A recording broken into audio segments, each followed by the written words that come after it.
Graduate level का PYQ solve करेंगे। तो मतलब सोल्यूशन का एक स्मार्ट अप्रोच देखेंगे कि मतलब कम टाइम में चीज़ें कैसे करेंगे कि एग्जाम के टाइम उतना प्रेशर बिल्ड नहीं होगा। तो अच्छा लेवल का क्वेश्चन है, इसमें अच्छा ही आया हुआ था इस बार का NTPC में। कुछ ज़्यादा ही डेंस कैलकुलेशन भी था, तो देखते हैं हम लोग कैसे फोड़ते हैं कैलकुलेशन को। देखें तो Salil's salary was first reduced by 15% and then later increased by 10%. By what percentage his final salary less than his initial? Okay, तो सबसे पहले उसका सैलरी 15% से रिड्यूस हो गया, फिर उसका सैलरी 10% से इंक्रीज हो गया।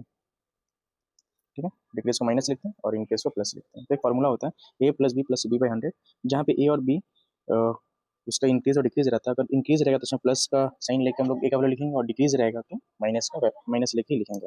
तो उस हिसाब से इसका आंसर हो जाएगा -15 + 10, और इसका मल्टीप्लाई करेंगे AB जो आता है तो 15 × 10 कितना होता है, साइन के साथ -150/100 आता है। ठीक है, 1 0 से 0 कट जाएगा तो क्या हो जाएगा, 15/10 मीन्स 1.5 होता है, और इसको करेंगे तो क्या होगा, यहाँ से हमको -5 मिल जा रहा और यहाँ से -1.5, तो ऐड करके -6.5, तो ऑप्शन बी करेक्ट है। नेक्स्ट, ये क्वेश्चन ने बोला है कि हम लोग को find the average of first 14 whole number. तो फर्स्ट 14 होल नंबर का एवरेज कैसे निकालेंगे, तो फर्स्ट 14 होल नंबर हमारा 0 से स्टार्ट होता है, 0 1 2 करके डॉट डॉट अपनी इन्फिनिटी तक जाता है, लेकिन 14 ही मतलब फर्स्ट 14 लेना है, तो मेरे को कितने तक लेना है, 0 से 13 तक लेंगे तो मेरा फर्स्ट 14 हो जाएगा। और इसको क्या निकालना है, एवरेज निकालना है। तो एवरेज निकालने का ना सबसे आसान तरीका होता है कि फर्स्ट प्लस लास्ट टर्म को ऐड करके डिवाइड बाई 2 कर देंगे, तो मेरा आंसर आ जाएगा एवरेज, तो 6.5 हो जाएगा। क्या 13/2 करोगे तो 6.5। नेक्स्ट, ये क्वेश्चन है कि क्वाड्रिलेटरल ABCD दिया हुआ है, AB का वैल्यू BC का, CD का, AC का प्रोवाइड है। ठीक है, फिर बोला कि उस क्वाड्रिलेटर का एरिया क्या होगा। तो सबसे पहले हम लोग क्वाड्रिलेटरल बनाते हैं, ये बन गया क्वाड्रिलेटरल, नाम दे देते हैं ABC और D। ठीक है, AB मेरा 17 है, AB 17 है, और BC 8 है, CD 9 है, AD 12 है, और AC ये का वैल्यू है 15। देखो, इसका एरिया निकालने के लिए एक चीज, एक ट्रिपलेट हम लोग को दिख रहा है, 8 15 17 का एक ट्रिपलेट होता है, तो ये एक राइट एंगल ट्रायंगल यहाँ बन रहा है, और 9 12 15 ये भी एक ट्रिपलेट है, यहाँ भी एक राइट एंगल ट्रायंगल बन रहा है। 2 राइट एंगल ट्रायंगल के लिए ऐड कर देंगे तो इजीली मेरा आ जाएगा। तो करते हैं, इसका एरिया क्या आएगा मेरा, एरिया फॉर्मूला कहता है half into base into height होता है, तो बेस और हाइट कितना 8 और 17 है। ठीक है, तो 8 और 17 को मल्टीप्लाई करेंगे और 2 से डिवाइड कर देंगे, तो मतलब 17 × 4 68 आ जाएगा यहाँ पे, प्लस सिमिलर तरीके से 12 × 9 को मल्टीप्लाई करके 2 से डिवाइड कर देंगे तो कितना हो जाएगा, 9 × 6 54, इसको ऐड करेंगे तो 68 + 54 ऐड करेंगे तो 114। ठीक है,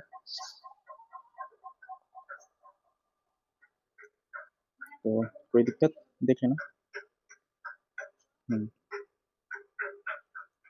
next, the market price of a bed is इतना दिया हुआ, which is 30% more than the cost price. If the profit percentage is 2%, find the discount percentage around of 2 decimal places. तो इसमें क्या है कि थोड़ा डेप्थ कैलकुलेशन, यहाँ पे थोड़ा कैलकुलेशन में समझेंगे कि कैलकुलेशन से कैसे बचा जा सकता है। तो यहाँ पे हम लोग पहले CP लिखते हैं, SP और मार्केट प्राइस। ठीक है,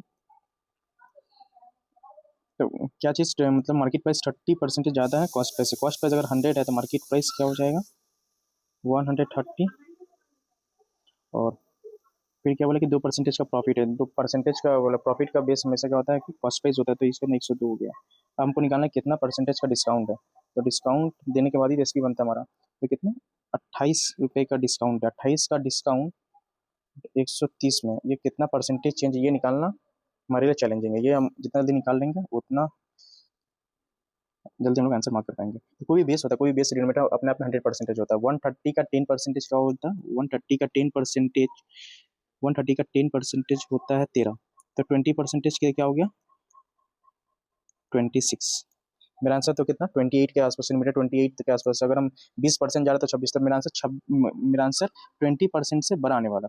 इससे ऑप्शन डी तो मेरा एलिमिनेट हो जाएगा कि हाँ ऑप्शन डी नहीं होगा, लेकिन ये बाकी तीनों में से हो सकता है। इसका रफली में कैलकुलेट करें 2% क्या होगा, 1% 1.3, तो 2% क्या हो जाएगा 2.6। तो इसे करेंगे तो ऐड करेंगे, दोनों को ऐड करेंगे तो कितना हो जाएगा 28.6, जो कि 28 के बहुत करीब है, 22% से पहले थोड़ा सा कम होने वाला, तो उस हिसाब से ये ऑप्शन हो जाएगा ऑप्शन सी। नेक्स्ट, राहुल है जिसका age thrice the age of his daughter है, और 8 साल के बाद कुछ दिया हुआ है कि दोनों का एजेस 2 टाइम्स हो जा रहा है, 5 मोर है। तो देखते हैं कैसे किया जाता है। राहुल है और एक उसका बेटी है, डॉटर है। अगर अभी प्रेजेंट एज में राहुल 3 टाइम्स है अपने डॉटर का, 8 साल के बाद क्या हो जाएगा, दोनों का एज 8 से बढ़ जाएगा। अब हो गया। बाप पिताजी तो हमेशा बड़ा रहेंगे, तो कुछ भी करना है मेरे को डॉटर का एज में ही करना है, ठीक है, इसका ध्यान रखेंगे हम लोग। तो 5 more than twice of his daughter, daughter का जो एज उसका ट्वाइस के 5 ऐड करेंगे तो उसका जो राहुल है उसका एज मिल जाएगा 8 ईयर्स के बाद। तो 2 इंटू एक्स, 2x हो जाएगा 2x, और इधर 3x माइनस 2x ना, इधर x हो जाएगा। और ये क्या, 8 दूना 16 माइनस 8, 8 हो जाएगा, 8 प्लस 5 13। ठीक, एक्स का वैल्यू 13 आ गया, तो राहुल का एज कितना हो जाएगा, 13 इंटू एक्स करेंगे तो 39 हो जाएगा, 3x का वैल्यू आ जाएगा। नेक्स्ट, ये क्वेश्चन हमारे पास है कि find the simplified value of the following, simplify करना। तो करते हैं, 17 × 7 + 6 23 हो जाएगा। 23 × 7 कितना होता है, 23 × 7 161 और प्लस 3। तो इसको जल्दी करना, तो सबको यूनिट डिजिट को देख लेना। इसका 7 + 3 10, ये 93 है, तो यूनिट डिजिट देख रहे हैं। 7 + 3 10 और 10 - 1 9, तो लास्ट का यूनिट डिजिट का आने वाला 9 आने वाला, ठीक है। पहला डिजिट कुछ है, मेरे को यूनिट डिजिट देखिए सॉल्व कर लेंगे, समय बच जाएगा हमारा। ये क्वेश्चन है कि a man has to cover a distance of 519 kilometre, 7 घंटा में उसको इतना किलोमीटर चलना है, जबकि वो 2/3 डिस्टेंस 5/7 टाइम्स में कवर कर चुका है। तो बताना है कि जो रिमेनिंग डिस्टेंस रिमेनिंग टाइम में क्या स्पीड होगा, ठीक। स्पीड का फॉर्मूला क्या होता है, डिस्टेंस बाई टाइम होता है। स्पीड का फॉर्मूला डिस्टेंस बाई टाइम होता है। अब डिस्टेंस 519 टोटल था, लेकिन वो 2/3 कवर कर लेते, 1/3 डिस्टेंस बचा हुआ। सिमिलरली उसका टोटल टाइमिंग लगने वाला था 7, लेकिन उसका टाइमिंग क्या हो गया कि मतलब 5/7 टाइम हो गया, तो कितना टाइम बचा हुआ, 2/7 टाइम बचा हुआ। कट जाएगा, इसको करेंगे तो 173 टाइम्स में जाएगा। 173/2 करेंगे तो क्या हो जाएगा, 160 होता तो 80 के आसपास आंसर आता था, लेकिन कोई भी ऑप्शन 80 के आसपास नहीं है, एक ही ऑप्शन है, तो ये हम मार्क करके निकल जाएंगे। फिर यहाँ पे दिया हुआ है कि किरण स्पेंड 45% ऑफ इनकम, और हमको बताना है, और वो इतना सेव कर लेती है 66,000, और उसका इनकम कितना हो गया। तो इसका मतलब कि वो इनकम का 45% स्पेंड कर लेती है, तो 55% उसका बच रहा, सेव हो रहा, जो कि वही नंबर के टर्म में 66,000 हो गया। तो 11 5 जा 11 6 जा 3 0, ठीक है, 5 12 12 में 2 0, तो 12 और 1% है, और 100% निकालना 2 0 और बढ़ जाएगा, तो मेरा ऑप्शन ये हो जाएगा। और नेक्स्ट क्वेश्चन है कि 5832 का क्यूब रूट लेना, और इसका फोर्थ रूट लेना है 10,000 का, उसे सॉल्व करना है। तो क्यूब रूट 5832 का 18 होता है, इसका फोर्थ रूट 10 होता है, इंटू 5/24 इंटू 7, तो 6 3 जा 6 4 जा 5 2 जा, मीन्स क्या होगा 21/8, और सिंप्लीफाई होगा नहीं, तो इसका मतलब ये 4 ऑप्शन क्या हो गया, ये रॉन्ग ऑप्शन है, रॉन्ग ऑप्शन। इसका आंसर अगर देखा जाए तो क्या होगा 21/8, तो सॉल्व करना डेसिमल में आ जाएगा। नेक्स्ट, इस टाइप का सिंप्लीफाई करना है, एक सिंप्लीफाई दिया हुआ है, तो इसे सॉल्व करने जाएंगे, इसका फॉर्मूला आएंगे तो बहुत बड़ा हो जाएगा, लेकिन एक छोटा सा ऑब्जर्वेशन से हम लोग का क्वेश्चन इजीली सॉल्व हो जाएगा। अगर हम y को 0 पुट करते हैं, x को भी 0 पुट करके देख लेना, मैं y को 0 पुट कर रहा हूँ, तो ये 0 हो जाएगा, 0 हो जाएगा, 0 हो जाएगा, 0 हो जाएगा, क्या बचेगा, 2x² कितना होता है, 4x², 5x का स्क्वायर क्या था 25x², और 2x इंटू 2x कितना हो जाएगा 4x², चारों का ऐड कर देंगे, तीनों का ऐड कर देंगे, 29 4 33x²। तो इस ऑप्शन में x का वैल्यू 33x² है। इस टाइप से हम लोग 10 क्वेश्चन सॉल्व किए हैं।